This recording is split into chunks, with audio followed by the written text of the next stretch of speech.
오늘 하나님께서 주신 말씀은 에스겔서 39장 25절에서 29절의 말씀입니다. 제가 하나님의 말씀을 봉독합니다. 경청하여 주십시오.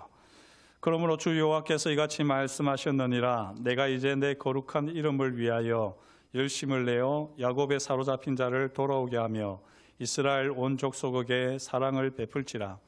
그들이 그 땅에 평안히 거주하고 두렵게 할 자가 없게 될 때에 부끄러움을 품고 내게 범한 죄를 뉘우치리니 내가 그들을 만민 중에서 돌아오게 하고 적국 중에서 모아내어 많은 민족이 보는 데에서 그들로 말미암아 나의 거룩함을 나타낼 때라. 전에는 내가 그들이 사로잡혀 여러 나라에 이르게 하였거니와 후에는 내가 그들을 모아 고국 땅으로 돌아오게 하고 그 한 사람도 이방에 남기지 아니하리니 그들이 내가 여호와 자기들의 하나님인 줄을 알리라. 내가 다시는 내 얼굴을 그들에게 가리지 아니하리니 이는 내가 내 영을 이스라엘 족속에게 쏟았음이라. 주 여호와의 말씀이니라. 아멘. 한번 기도하도록 하겠습니다. 하나님 아버지, 이 시간 세상에 속한 모든 것들을 십자가 앞에 내어놓고 오직 주님의 말씀 앞에 씁니다. 주님의 말씀으로 우리를 새롭게 하여 주옵시고 또 주님을 온전히 경험하는 복된 시간 되게 하여 주옵소서. 모든 것을 감사드리오며 예수님의 이름으로 기도드립니다. 아멘. 한 학생이 열심히 공부를 했는데도 불구하고 성적이 좋지 못했습니다. 왜 그랬을까요? 여러 가지 이유가 있겠지만 그래도 열심히 공부를 하면 조금은 성적이 올라야 할 텐데 이 친구는 전혀 성적이 오르지 않았습니다. 그 이유는 바로 시험 범위 밖의 부분을 열심히 공부했기 때문입니다. 무조건 열심히 한다고 해서 좋은 게 아니지요. 제대로 열심히 해야 합니다. 신앙생활도 마찬가지입니다. 바리새인들은 신앙생활을 열심히 했습니다. 하지만 그 삐뚤어진 열심 때문에 결국에는 예수님을 십자가에 못 박고 말았습니다. 오늘 설교 제목이 하나님의 열심 70년입니다. 창립 70주년을 맞이하면서 우리 교회를 향한 하나님의 열심 70년을 오늘 말씀을 중심으로 한번 생각해 보려고 합니다. 먼저 본문에 사용된 열심이라고 하는 이 단어를 우리가 오해하기가 쉬운데요. 이것은 우리가 일상적으로 사용하는 열심과는 다릅니다. 하나님께서 뭔가를 이루기 위해서 애쓰고 노력하시듯이 그렇게 열심을 내야 하실까요? 그렇지 않으시죠? 하나님께서 그렇게 애쓰고 노력하실 필요가 사실은 하나님은 없으십니다. 하나님께서 열심을 낸다는 이 말은 본래 뜻은 질투하다라는 의미입니다. 모세는 이스라엘 백성들에게 하나님이 질투하시는 하나님이시다 선포했었습니다. 하나님의 성품으로서의 질투가 바로 하나님의 열심입니다. 그렇다면 우리의 열심도, 우리의 질투도 열심으로 치부할 수 있을까요? 그렇지는 않지요. 오늘 말씀 25절에서 보듯이 하나님의 열심은 사랑을 베푸는 질투입니다.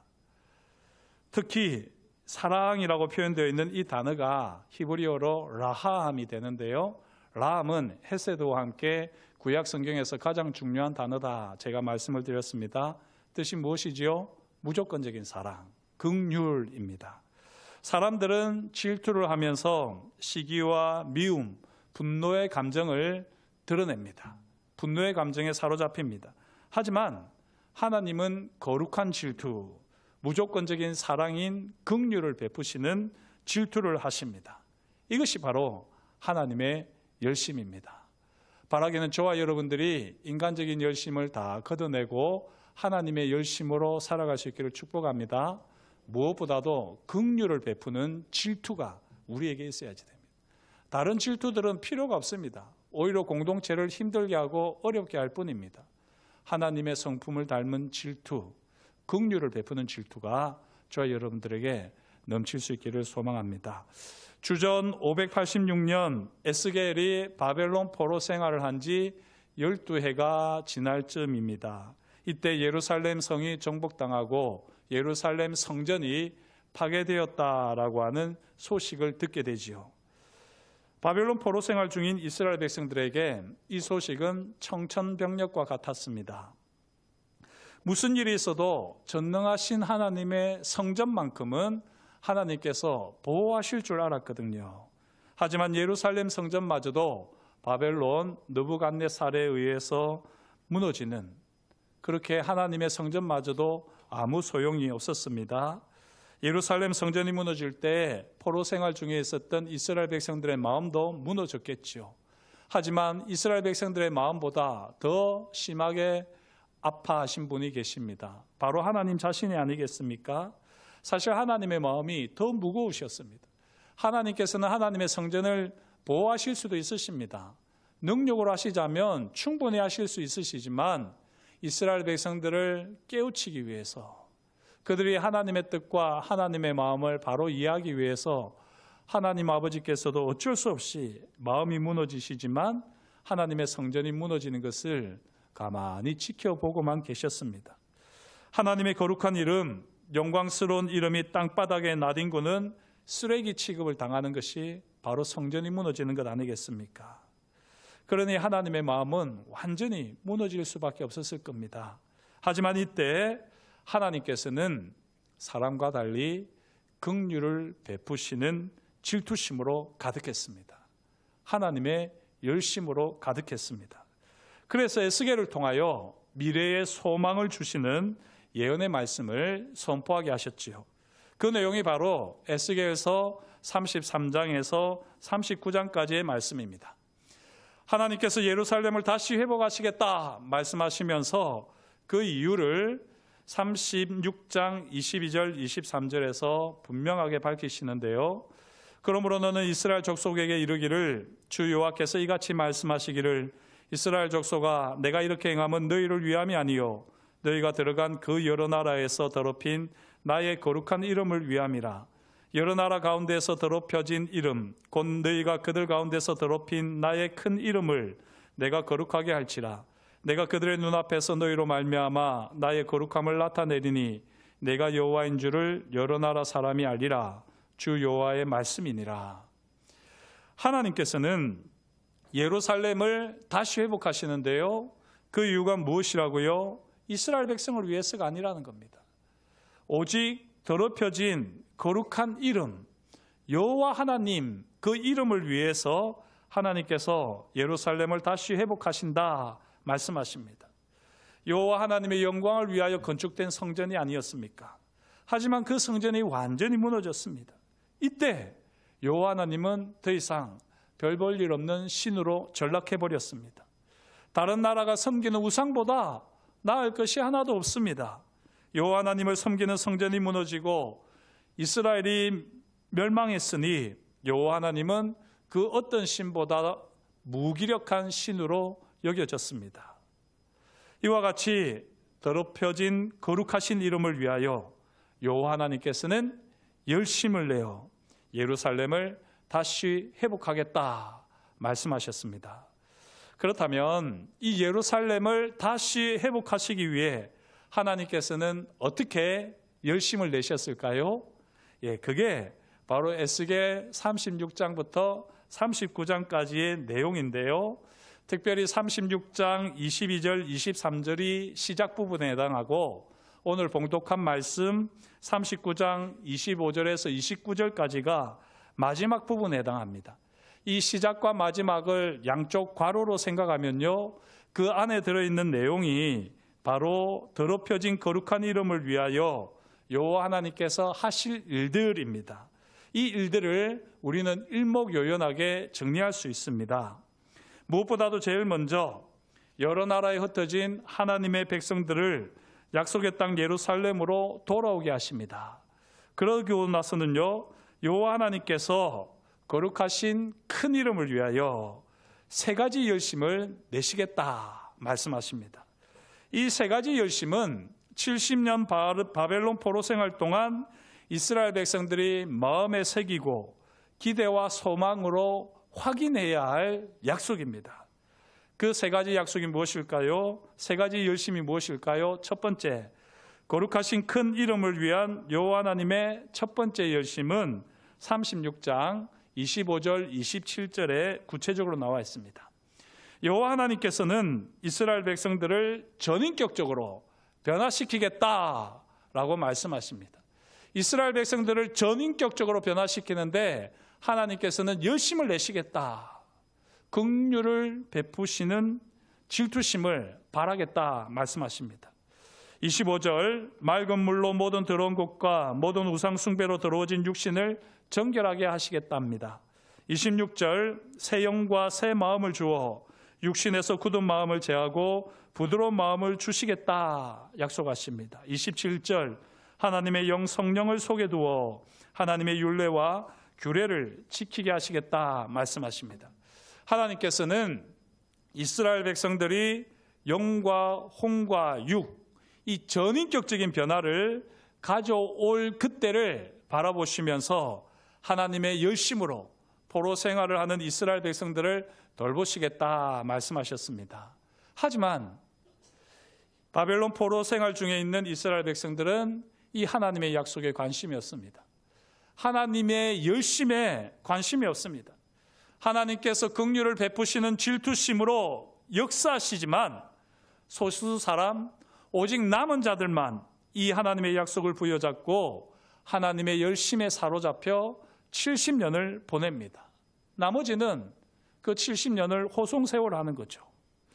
사랑하는 성도 여러분, 우리 신북교회의 70년은 어땠을까요? 전인격적인 변화를 경험하는 공동체로 세워진 줄 믿습니다. 또 앞으로도 그렇게 하나님께서 세워가실 줄 믿습니다. 거룩하신 큰 이름을 위한 여호와 하나님의 두 번째 열심, 에스겔서 37장 1절에서 14절에 구체적으로 나와 있는데요. 마른 뼈 환상의 비유이지요. 생기로 인하여 마른 뼈가 살아나서 큰 군대로 일어나듯이 하나님의 영이 마치 무덤 속에 있는 죽은 자와 같은 각 사람 속에 임하여서 그들을 다시 살아나게 하겠다. 하나님께서 말씀하십니다. 죽은 자와 같은 하나님의 백성들을 하나님의 영으로 다시 살리시는 여호와의 열심, 긍휼을 베푸시는 질투심을 바라겠다 약속하셨습니다. 하지만 바벨론 포로 생활에 있는 이스라엘 백성들은 이 하나님의 열심에 관심이 없습니다. 하나님께서 긍휼을 베푸시는 질투심으로 역사하시지만 오직 소수의 남은 자들만 이 하나님의 열심에 관심을 가질 뿐 나머지는 70년을 호송세월로 보냈습니다. 우리 신북교회 70년은 어땠을 것 같습니까? 가만히 사진에도 나타났었지만요. 가만히 이 역사를 더듬어 보면 죽은 자를 다시 살리시는 성령의 기름 부으심이 강력하게 나타난 줄 믿습니다. 그리고 앞으로도 성령의 기름 부으심이 강력하게 우리 교회 가운데에 나타날 줄 믿습니다. 거룩하신 큰 이름을 위한 여호와 하나님의 세 번째 열심을 하나님께서 38장, 39장에서 약속하시는데요. 긴 말씀이지만 여기를 보시면 여호와 하나님께서는 북방의 강력한 왕 곡이 전쟁을 일으키는 것을 허락하시고 이 전쟁에 하나님께서 직접 개입하셔서 곡이 왕으로 있는 이 마곡이라고 하는 나라에 불을 내리셔서 심판하시겠다, 승리하시겠다 말씀하십니다. 이 예언의 말씀을 가만히 생각을 해보면요. 이스라엘 백성들은 포로 생활 중에도 신앙을 지키기 위해서 치열한 영적 전쟁을 치러야만 합니다. 그리고 그 영적 전쟁 가운데에 하나님의 열심히 승리를 가져다 줄 것을 늘 바라보면서 치열한 영적 전쟁을 치르면 될 텐데 안타깝게도 바벨론 포로 생활을 하고 있는 이스라엘 백성들은 여호와 하나님의 열심에 관심이 없습니다. 하나님께서 긍휼을 베푸시는 질투심으로 역사하시지만 소수의 남은 자들 외에는 하나님의 열심에 전혀 반응을 하지 않았던 것입니다. 이게 바로 이스라엘 포로 생활 70년이었습니다. 신북교회 70년을 돌아보면 치열한 영적 전쟁의 순간들이 있었던 것 같아요. 그리고 그럴 때마다 하나님의 직접적인 개입이 있으시기까지 늘 기도하며 눈물로 교회를 섬기시며 지켰던 믿음의 선진들이 있었던 것을 보게 됩니다. 앞으로 우리 앞에 또 치열한 영적 전쟁이 있을 텐데 그때마다 이 하나님의 열심을 기억하며 그렇게 하나님 앞에 거룩한 예배자로 설 수 있는 우리 모두가 될 수 있으면 참 좋겠습니다. 이상의 이 세 가지 예언의 말씀을 통하여서 여호와 하나님께서는 거룩한 이름을 위하여 얼마나 열심을 내시는지, 긍휼을 베푸시는 질투심으로 이스라엘 백성들을 보호하시고 이끌으셨는지 우리는 알 수 있습니다. 하지만 오늘 말씀 26절처럼 바벨론 포로 생활에 짓눌리고 얽매여 있으면서 이스라엘 백성들은 하나님의 열심에 온전히 반응하지 못했습니다. 하나님의 거룩하신 이름을 위하여 하나님께서 열심을 내실 때에 함께 열심으로 반응을 해야지 되는데, 함께 긍휼을 베푸시는 그 질투심으로 최선을 다해서 살아야 하는데 그렇게 살지 못했습니다. 그 결과 여호와 하나님께 부끄러운 마음으로 죄를 자백할 수밖에 없었던 거지요. 성경을 보게 되면 심지어 믿음의 본이 된다고 하는 다니엘이나 느헤미야 같은 경우에도 바벨론 포로 생활을 하면서 이런 부끄러운 고백을 했던 것을 우리는 볼 수가 있습니다. 그만큼 이스라엘 백성들은 포로 생활 70년 동안 하나님께서 약속하신 세 가지 열심, 그 열심을 주목하지 못했고 그 세 가지 열심에 온전히 반응하지 못했음을 우리는 보게 됩니다. 사랑하는 성도 여러분, 지금 우리의 모습은 어떻습니까? 70년 동안 우리 믿음의 선진들이 이렇게 아름답고 건강한 교회로, 공동체로 세워오는 동안 우리는 지금 어떻게 하나님 앞에서 지내고 있습니까? 여호와 하나님의 거룩하신 이름을 위하여 얼마나 열심을 내며 살고 계십니까? 여호와 하나님께서 거룩하신 이름을 위하여 친히 베푸신 은혜를 날마다 누리며 살아가고 계십니까? 맑은 물로 우리 삶의 모든 더러운 것과 모든 우상 숭배를 정결하게 하시는 하나님의 열심을 경험하고 계십니까? 새 영과 새 마음을 부으시사 돌같이 굳은 마음을 부드러운 마음으로 바꾸시는 이 하나님의 열심을 경험하고 계십니까? 하나님의 영 성령께서 주시는 은혜와 감동의 역사를 날마다 경험하시기를 축복합니다. 그러려면 거룩하신 이름을 위하여 치열한 영적 전쟁을 치르시는 이 하나님의 열심을 저와 여러분들은 또한 경험하셔야지 됩니다. 거룩하신 이름을 위한 여호와 하나님의 열심에 온전히 반응하지 못했던 우리의 지난날의 부끄러운 모습, 연약한 모습, 게으르고 어리석은 모습을 주님 앞에 다 내어놓는 이 시간이 될 수 있기를 축복합니다. 특별히 우리가 부끄러웠던 그 연약한 과거에 그냥 매여 있을 필요는 없습니다. 오늘 말씀을 보시면 우리가 여전히 부끄럽고 부족한 삶을 살아가지만 그래도 우리가 포기하지 않을 수 있는 것은 하나님의 분명한 약속의 말씀이 있기 때문입니다. 이 말씀을 저와 여러분들이 한번 같이 읽겠습니다. 내가 다시는 내 얼굴을 그들에게 가리지 아니하리니 이는 내가 내 영을 이스라엘 족속에게 쏟았음이라. 아멘. 비록 하나님의 열심, 이 세 가지 약속을 이스라엘 백성들이 다 잊어버리고 산다고 할지라도 하나님께서는 이제 다시는 하나님의 얼굴을 이스라엘 백성들에게 가리지 않겠다고 말씀하셨습니다. 그리고 그 이유가 내가 내 영을 이스라엘 족속에게 쏟았기 때문이라는 거죠. 동일한 이유로 비록 우리가 연약하고 부족하고 부끄러운 삶을 살아간다 할지라도 하나님께서는 우리를 통하여 영광을 받으실 줄 믿습니다. 우리에게 하나님의 은혜의 얼굴을 가리지 않으실 줄 믿습니다. 십자가와 부활을 믿고 의지하는 자들에게는 하나님의 영이 부어졌습니다.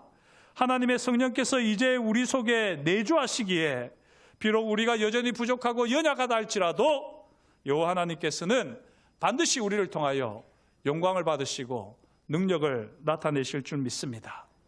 우리 안에 내주하시는 성령 하나님께서 말할 수 없는 탄식으로 우리를 위해 친히 간구하시며 은혜의 자리로 우리를 이끌어 주십니다. 긍휼을 베푸시는 질투심으로 우리의 삶의 자리, 이 치열한 영적 전쟁에서 우리가 반드시 승리하도록 성령 하나님께서 우리와 함께하여 주시는 줄 믿습니다. 날마다 매 순간마다 하나님의 열심을 늘 기억하시고 긍휼을 베푸시는 하나님의 질투심, 그 질투심으로 우리의 삶의 자리를 더욱더 정결하게 하고 무엇보다도 하나님의 영으로 충만하시기를 구하면서 영적 전쟁에서 승리하는 거룩한 예배자 되시기를 주의 이름으로 축복합니다. 기도하시겠습니다. 하나님 아버지, 주님께서 저희를 사랑하여 주시고 오늘도 주님께서 우리에게 말씀하여 주시니 감사합니다. 하나님의 말씀을 따라 우리가 어떤 사람이 되어야 할지를 분명히 알게 하시니 감사합니다. 하나님 아버지, 하나님의 열심 세 가지가 우리 삶의 약속이 되어지게 하시고 이 약속의 말씀을 부여잡고 성찬의 자리로 나아가오니 주님께서 우리와 함께 하셔서 주님의 살과 피로 우리의 마음을, 우리의 심령을, 우리의 영혼을 새롭게 하여 주옵소서. 그렇게 일하실 것을 인하여 감사를 드리오며 예수님의 이름으로 기도드립니다. 아멘.